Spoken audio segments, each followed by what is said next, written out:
Hello hello everyone. ये हमारा lecture 38 है सीरीज में। तो अभी तक हम लोगों ने generally singly reinforced beam, doubly reinforced beam, T beam, shear और बॉन्ड के बारे में, जैसा कि सिलेबस में हमारे दिया गया है, तो दोनों तरह के मेथड WSM और LSM मेथड द्वारा हम लोग पढ़े, हम लोग समझने की कोशिश किए। अभी क्या है, डिज़ाइन का पार्ट आता है।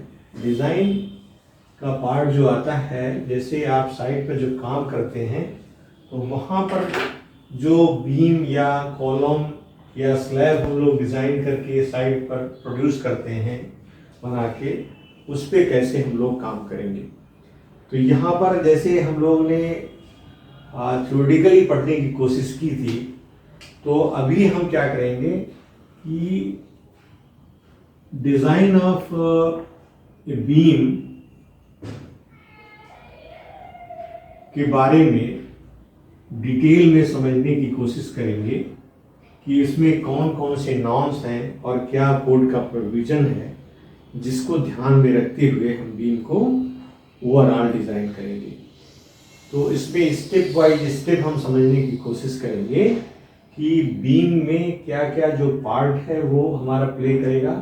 तो बीम हमारी जो हो सकती है वो सिंपली सपोर्टेड है, कैंटिलीवर है या कंटिन्यूअस हो सकती है। तो beam can be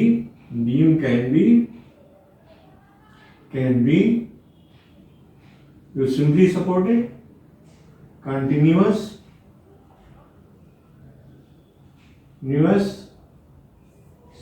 continuous or cantilever और prop। जैसे एक एंड पे फिक्स है, दूसरे एंड पे आपका मेसेंड्री वाल है और इसमें जो भी यूडीएल वगैरह है, तो ये प्रॉप के रूप में प्रॉप का एग्जाम्पल हो सकता है। तो इस तरह से beam can be simply supported, continuous या कैंटिलीवर और प्रॉप, इस तरह की चीज़ें हो सकती हैं जो हमारी लाइफ में काम आएगी।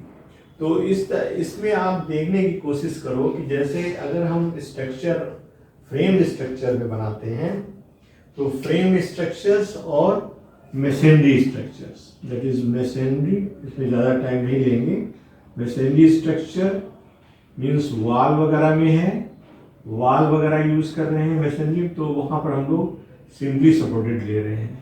जहाँ पर हम लोग फ्रेम स्ट्रक्चर ले रहे हैं, तो फ्रेम स्ट्रक्चर में आपके कंटिन्यूअस बीम का प्रोविजन हो सकता है। कंटिन्यूअस उसमें भी होगा, लेकिन फ्रेम में जनरली कंटिन्यूअस बीम का प्रोविजन या कंटिन्यूअस बीम रन करती है।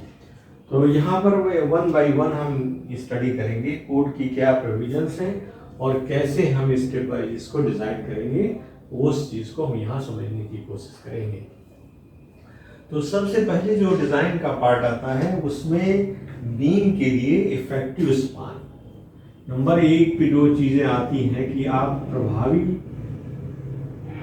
इफेक्टिव स्पान, प्रभावी विस्तृति आप बोल सकते हैं,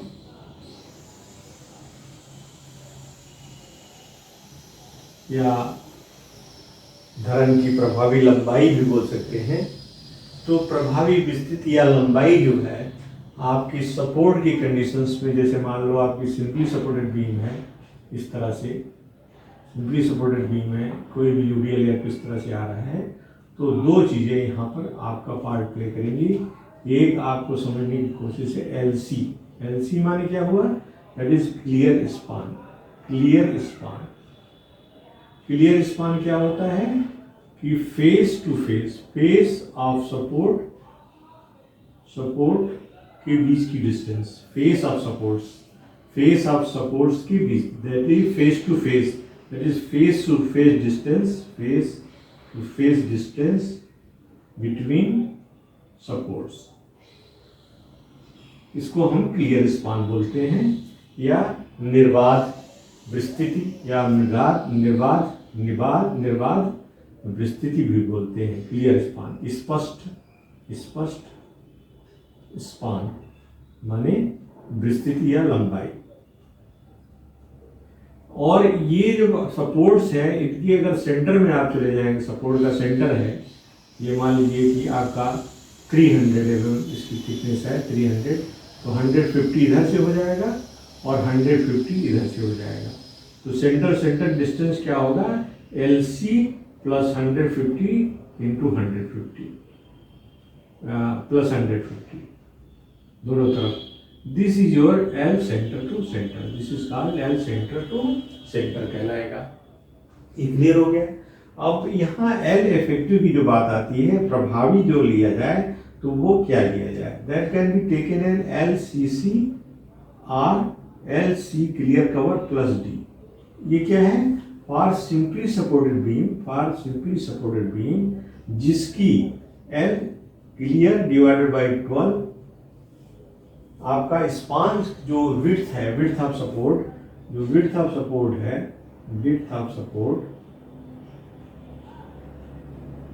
is less then this value, width of support is less then this value, LC by 12 से अगर कम है तो प्रभावी जो विड्थ ऑफ सपोर्ट है, ये जो चौड़ाई है, तो आप इस केस में ये वैल्यू लेके चलेंगे।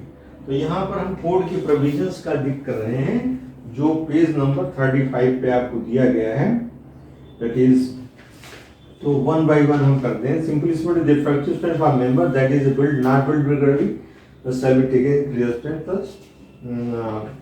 Plus effective depth whichever is less, माने व्हिच इज नॉट रिस्टेन्ड। ये सिंपली सपोर्टेड है, रिस्टेन्ड नहीं है, ये कॉलम वगैरह पे नहीं है, तो ये कॉलम पे नहीं है। तो यहाँ पर ये प्रोविजन है कोड का, दैट इज कोड का प्रोविजन है, this is 22.2, this is 22.2 AIS 456/2000 का प्रोविजन है कि अगर सपोर्ट जो है डायरेक्टली रिस्ट्रेन नहीं है तो उस केस में ये आपको कवर कर सकते हैं। This is for simply supported beam के लिए, इसमें LC/12 का जिक्र नहीं है, तो हम यहाँ विड्थ कुछ भी हो, whatever be width, this is not for applicable for this thing. So for simply supported beam which is not restrained in the supports, this will be the effective depth will be L center center LC per D, whichever is less, whichever is less. This is your point. Whichever is less. This is your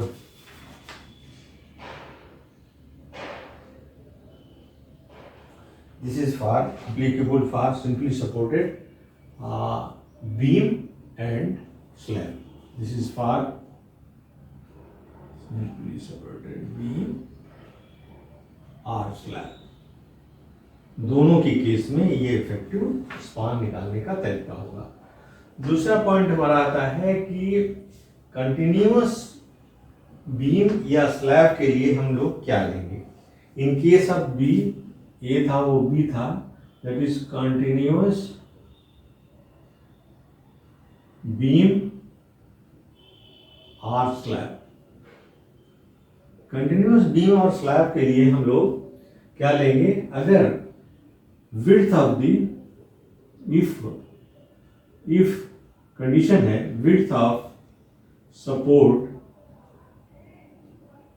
is less than 1/12 of LC, LC का 1 कम है, तो जैसा case ए में था, case ए में ऊपर, वही हम L इफेक्टिव अडॉप्ट कर लेंगे, क्या था वो, that is L centre centre और LC plus D whichever is less, whichever is less. This is a condition when the width of the support, when in case of continuous beam apply with the width of support is less than 1/10 of plane span, the effective shall be taken as a case A, ये value लेंगे। अगर if क्या हुआ, if width of the support, मान लीजिए support की width आप कर सकते हैं, that is support width, support width को किसी से डिनोट कर दें, support width is greater than 1/12 of LC or 600 mm, whichever is less.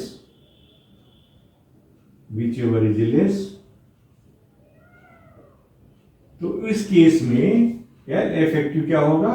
L effective is equal to LC, clear span ली जाएगी। If the supports are wider than 1/12 clear span are with the effective when taken as for end span with one in fixed and other continuous for intermediate the fraction with the clear span between the supports.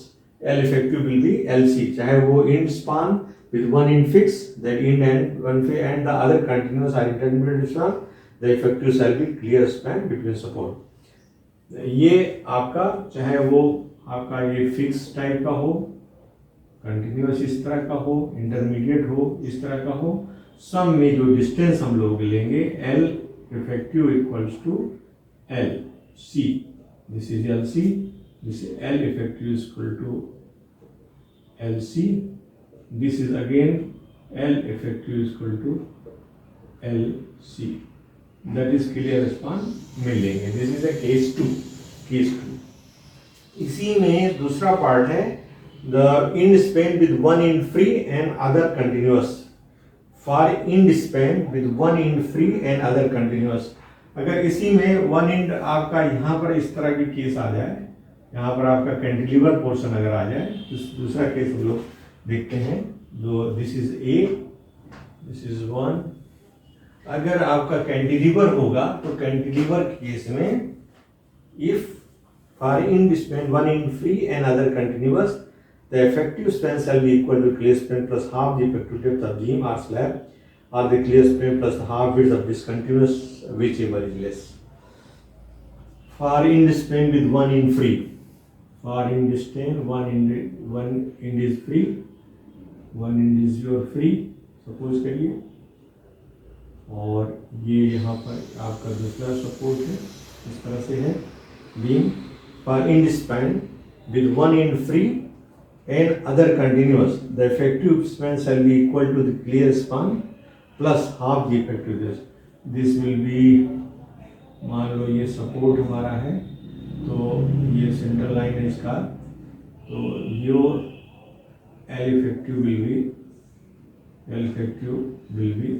L effective equals to L clear plus D by 2 और L outer center L clear plus half width of support,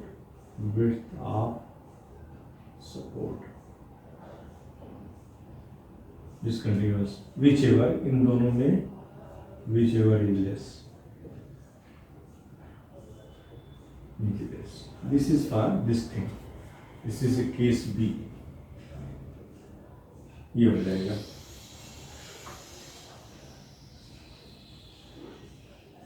In case of span with roller or rocker, अगर roller और आपका यहाँ पर roller आपका काम कर रहा है, this is a roller, this is again sort of roller or something like that, this pin is.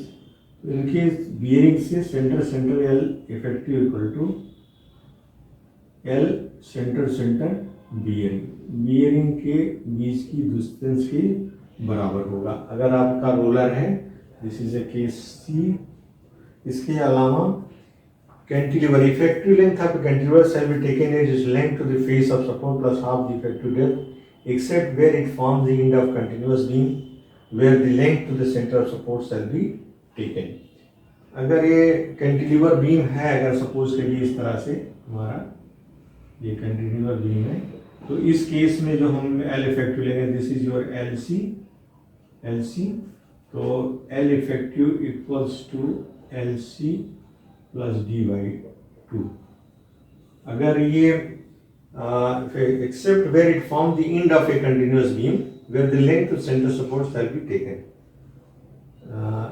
Centre support shall be taken. If ये कंटिन्यूअस बीम का पार्ट अगर है, ये इस तरह का है, अगर ये कंटिन्यूअस बीम का पार्ट है हो जाए इस तरह से करके, और यहाँ पर हमारी बीम इस तरह निकल के आ रही है, तो यहाँ पर जो सपोर्ट की विड्थ है, तो इससे यहाँ तक की जो डिस्टेंस है वो हम ले लेंगे। This will be L C plus half of support, half of support width, या सेंटर ऑफ सपोर्ट से बाहर की तरफ जो होगा उसको गेन कर लेंगे। फ्रेम के केस में, डी फ्रेम के केस में क्या होगा? फ्रेम के केस में centre centre distance, centre centre distance, the control से centre centre distance, centre centre distance will be taken, will be taken. तो इस तरह से हम लोग कैंटिलीवर का केस, कंटिन्यूअस बीम का केस या स्लैब का केस, उस सब में इस तरह से इफेक्टिव स्पान को हम लोग समराइज कर सकते हैं और ये जान सकते हैं कि हम लोग किस तरह से ये वैल्यू को लेके चलेंगे। इफेक्टिव स्पान के बारे में डिस्कस हो गया। इसके बाद फिर अरेंजमेंट ऑफ इम्पोज लोड, दूसरा पॉइंट हमारा है arrangement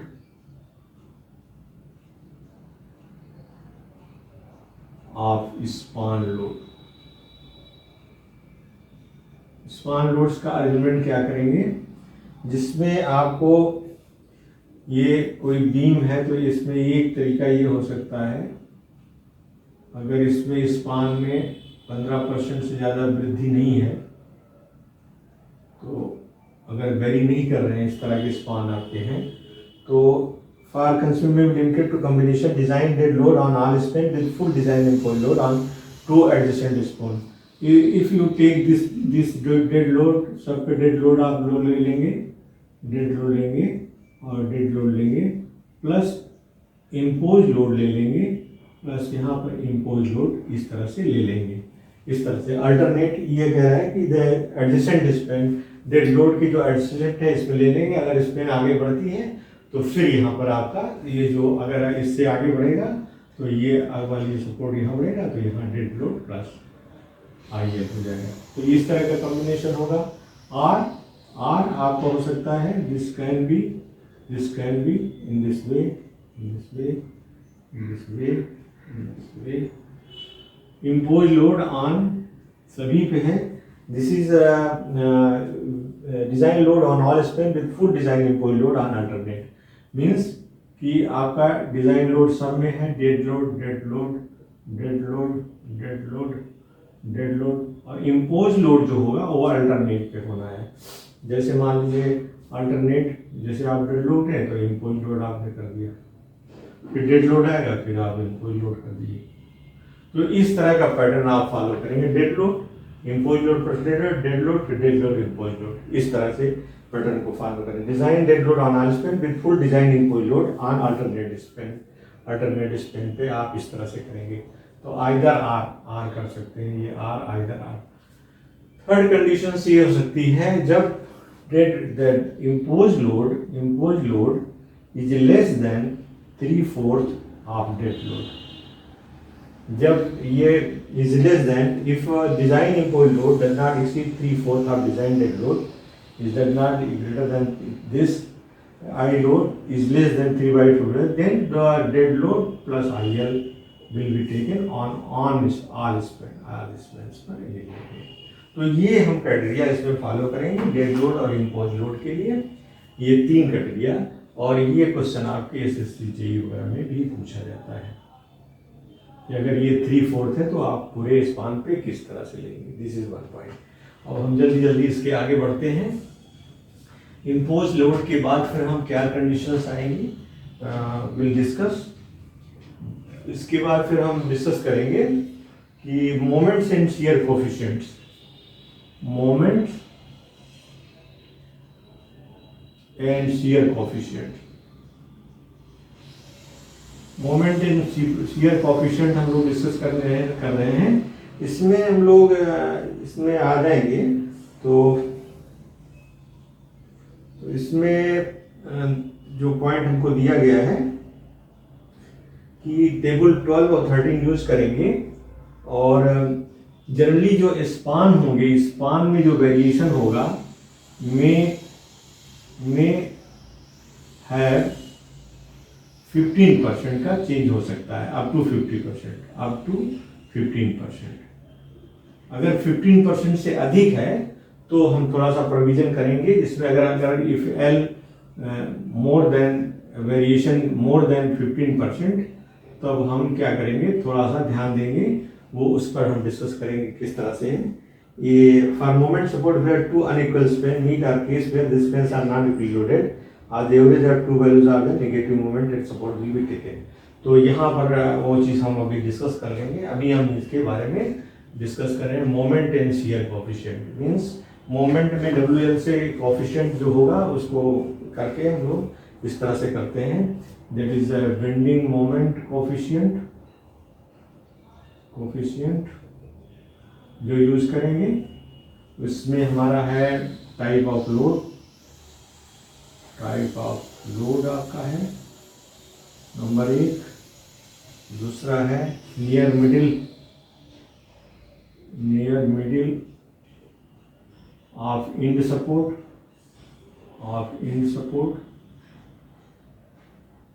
middle of end support, near middle of end support. एक middle of interior mid of interior support, ठीक है। इसके अलावा फिर है आपका support moments. This is a span moment, this is your span moment,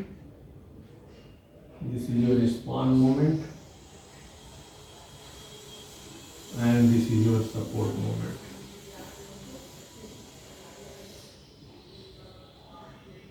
support moment में क्या होगा, at support next to end support,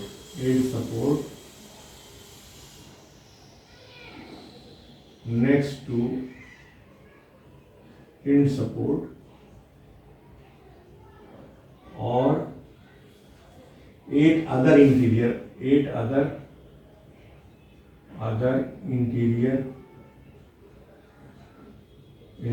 supports.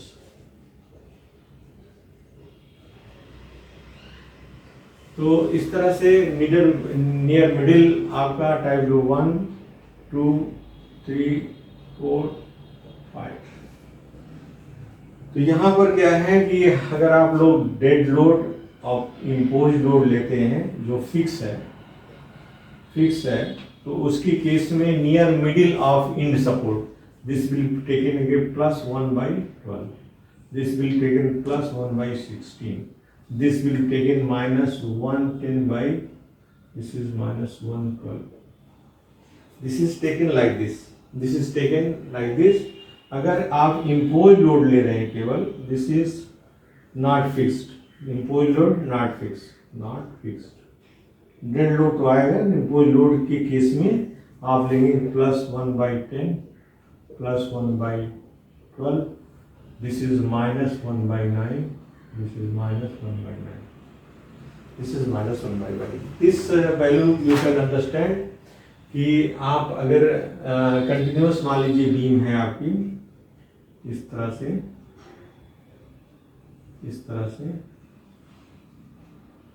से स्टैंड है आपके, तो यहाँ क्या है, these are इंड सपोर्ट, जिसको इंड बोलेंगे, इसको आप इंड बोलिए मान लीजिए बीम को। तो इंड में क्या है, that is near middle of end support. तो यहाँ पर वेरिएशन किस तरह से बीम का अगर होगा तो ये इस तरह से आएगा, ठीक है, ये इस तरह से आएगा, फिर ये इस तरह से आएगा, फिर ये कुछ इस तरह से जाएगा। तो इस तरह से मोमेंट का वेरिएशन होगा।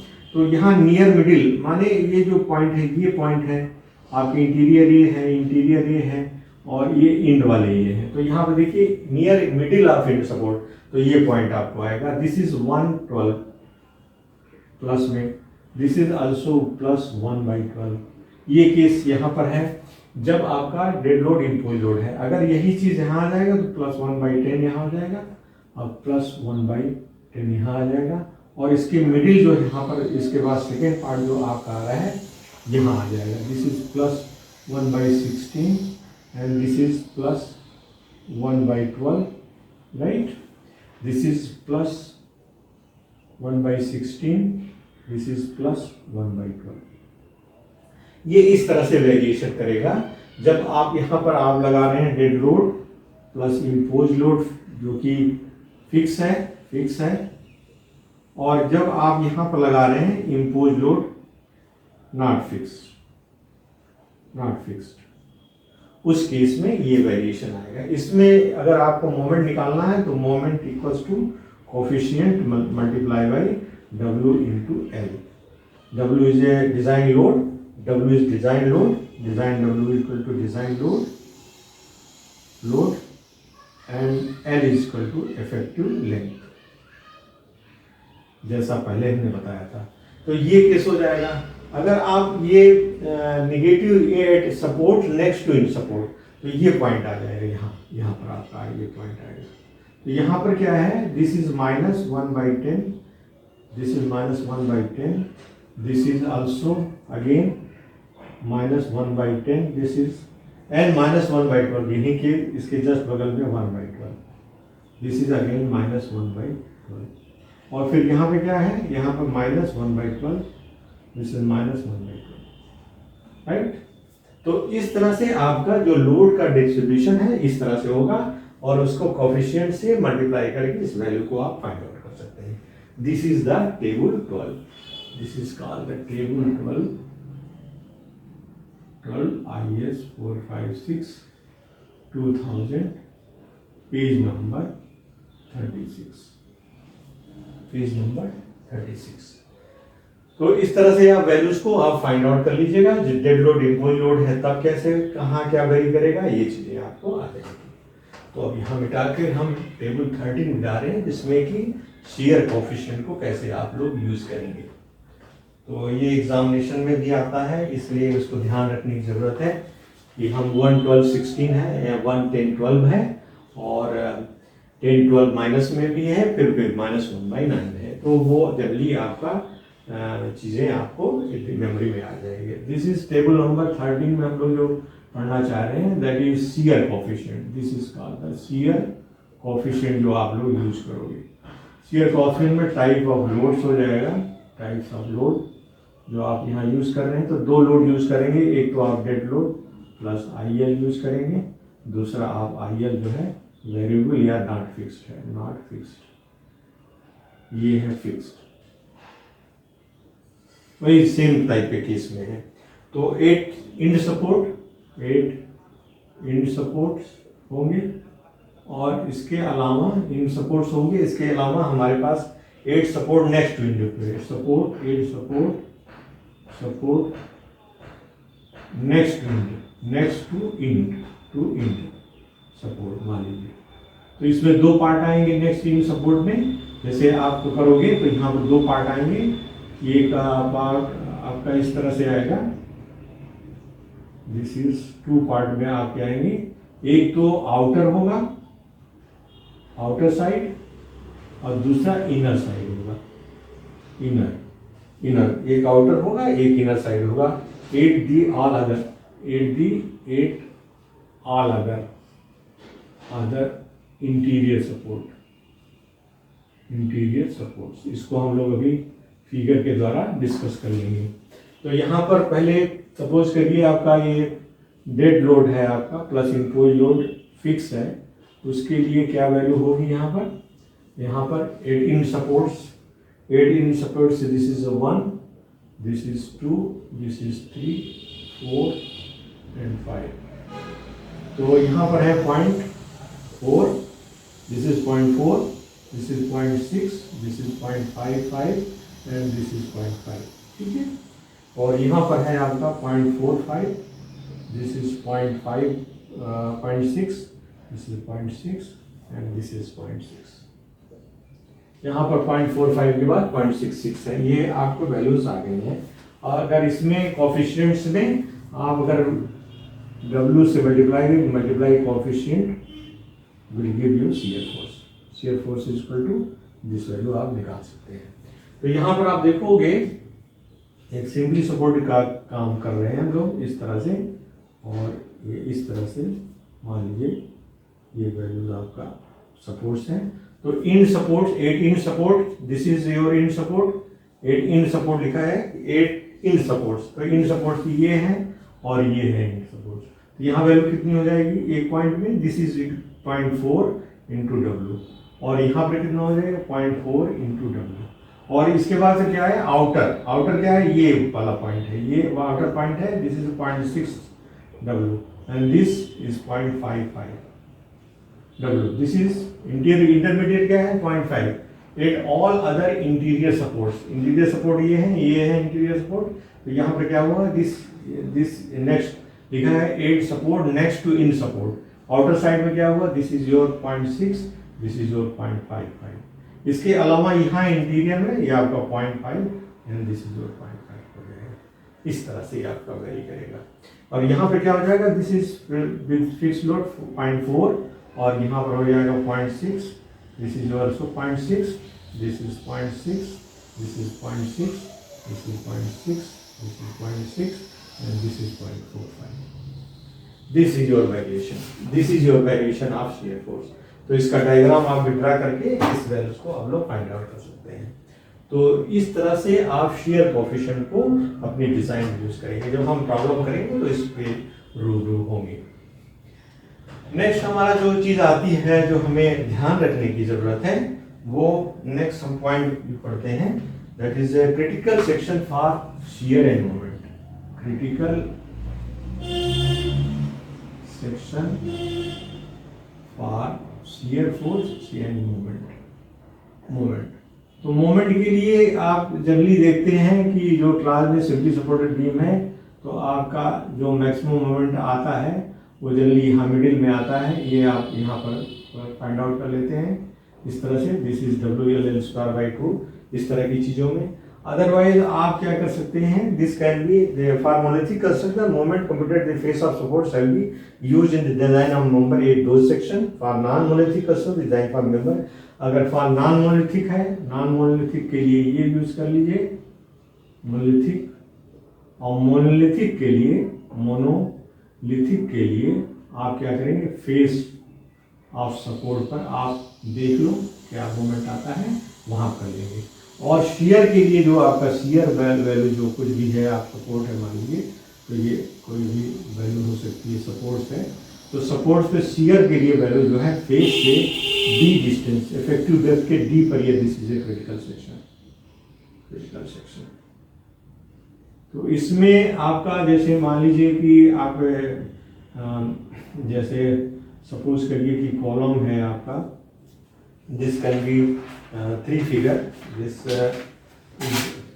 सपोज करिए इस तरह की कोई चीज़ क्रिएट होती है और ये कंप्रेशन है इधर में, दिस इज क्रिप्शन, this is concentrated load type का इसमें आ रहा है। तो आपका ये जो सेक्शन है क्रिटिकल सेक्शन हो जाएगा, this is your critical section. अगर मान लीजिए आपका सपोज करिए कि कंप्रेसिव है चारों तरफ से, इस तरह से है, इस तरह से आपका है, तो यहाँ पर फेस यहाँ से यहाँ से यहाँ से आपको ये डी डिस्टेंस पर आपको लेना होगा। This will be taken exit at A D distance, sorry ये नहीं यहाँ पर है, दिस इज ये, this is column, this is compressive force आ रहा है तो कंप्रेसिव फोर्स में यहाँ डी पे लेंगे, दिस इज योर डी पर क्रिटिकल आपका, this is your critical section, this is your critical section. अगर इसमें ये प्रोविजन है कि आपका जनरली यूडीएल के लिए जो बीम है आपका कंटिन्यूअस या जो भी है यूडीएल के लिए है, और यहाँ पे जो कंसंट्रेटेड लोड लगेगा वो 2D पर हट करके लगेगा, तब ये एप्लीकेबल होगा। अगर 2D से अंदर अगर ये लोड आ जाता है, कंप्रेसिव लोड आ जाता है तो ये एप्लीकेबल होगा। तो जनरली हम इस तरह के फेसेस आएंगे जहाँ पर डी के फेस पर शियर की गणना करेंगे। इसके बाद फिर जनरली कुछ रिस्ट्रिक्शंस हैं डिफ्लेक्शंस के लिए, डिफ्लेक्शन के लिए है वो हम लोग स्पान टू डेप्थ में अगर 10 मीटर तक के स्पान के लिए अगर कोई चीज़ है, दो चीज़ें आएंगी, टोटल लोड आपका दो आ रहा है, load plus shrinkage plus creep plus temperature effect की वजह से जो आपका डिफ्लेक्शन है should not be greater than L/250, और shrinkage plus creep plus temperature effect की वजह से lambda should not be greater than L/350 और 20 mm whichever is less। ये पॉइंट हो गया, पूछे जाते हैं क्वेश्चन में इसके बाद स्पान टू डेप्थ के रेशियो में आपका अगर कैंटिलीवर है, कैंटिलीवर सिंपली सपोर्टेड कंटिन्यूअस अगर है और 10 मीटर तक का स्पान है तो इसकी value 7, span to depth ratio 7, 20, 26, this is your 7, 20, 26 है आपकी लेंगे। अगर 10 से अधिक हो गई तो इसको हम डिफ्लेक्शंस को if it is more than 10 तो 10 बाई जितना स्पान बढ़ेगा 10 बाई स्पान को इसको मल्टीप्लाई कर देंगे, मल्टीप्लाई कर देंगे जो वैल्यू होगी 7 या जो भी है। ये कैंटिलीवर को छोड़ के, कैंटिलीवर छोड़ के इन दोनों के लिए आपको ये अप्लाई हो जाएगा अगर 10 मीटर से अधिक है, लेकिन कैंटिलीवर के लिए आपको निकालना पड़ेगा, ये चीज़ें हो जाएंगी। इसके अलावा इन स्पैन को जो स्पान टू डेप्थ रेशियो है, इफेक्टिव डेप्थ रेशियो है, अगर 10 मीटर तक अगर है तो वर्टिकल डिफ्लेक्शन आपका चेक करने की आवश्यकता नहीं है, मानते हैं कि ये लिमिट के अंतर्गत होगा अगर ये फॉलो कर रहा है। अगर सपोज करिए कि आपको इसमें इन वैल्यूज को थोड़ा मॉडिफाई कर सकते हैं, बढ़ा सकते हैं, दो चीज़ों में मॉडिफिकेशन फैक्टर यूज कर सकते हैं। मॉडिफिकेशन फैक्टर एक तो स्टील अगर जो टेंशन में है उसकी मात्रा की वजह से और स्ट्रेस जो है उसमें 1, सेकेंड कंप्रेशन स्टील की वजह से है और थर्ड जो है आपका ये रिडक्शन फैक्टर है, रिडक्शन फैक्टर और फ्लेंज बीम, फ्लेंज बीम इसमें BW बाई BF रेशियो के हिसाब से आपका वेरिएशन हो सकता है। तो ये 3 हमारे IS 456 में दिए गए हैं, इनकी जब जरूरत पड़ती है तो हम ये मॉडिफिकेशन फैक्टर का यूज करते हैं। इसके अलावा एक पॉइंट और हम डिस्कस करेंगे, स्लेंडरनेस कि आपके सपोर्ट्स की जो अगर सिंपली सपोर्टेड है मान लीजिए तो इसका स्पैन मैक्सिमम हम लोग कितना कर सकते हैं। This is your value, this value can be, this is your मान लीजिए LC कर सकते हैं, may be 60 B or 250 B square D whichever is less, ये केस में। और कैंटिलीवर के केस में हम लोग कर सकते हैं that is LC equals to 25 B or 100 B square upon D whichever is less. This is the maximum span which we can use. तो ये आप दो चीजें हैं कि 60 B or 250 B square upon D और या कैंटिलीवर के केस में 25 B or 100 B square upon D को यूज कर सकते हैं। तो यहाँ तक हम लोगों ने इसके मेन पॉइंट्स को पढ़ने की कोशिश की है। हम नेक्स्ट क्लास में हम इसमें क्वेश्चन लगा करके इसको समझने की कोशिश करेंगे। तो thank you for attending class. Next class में वी विल टेक प्रॉब्लम और उसको डिस्कस करेंगे। Thank you very much.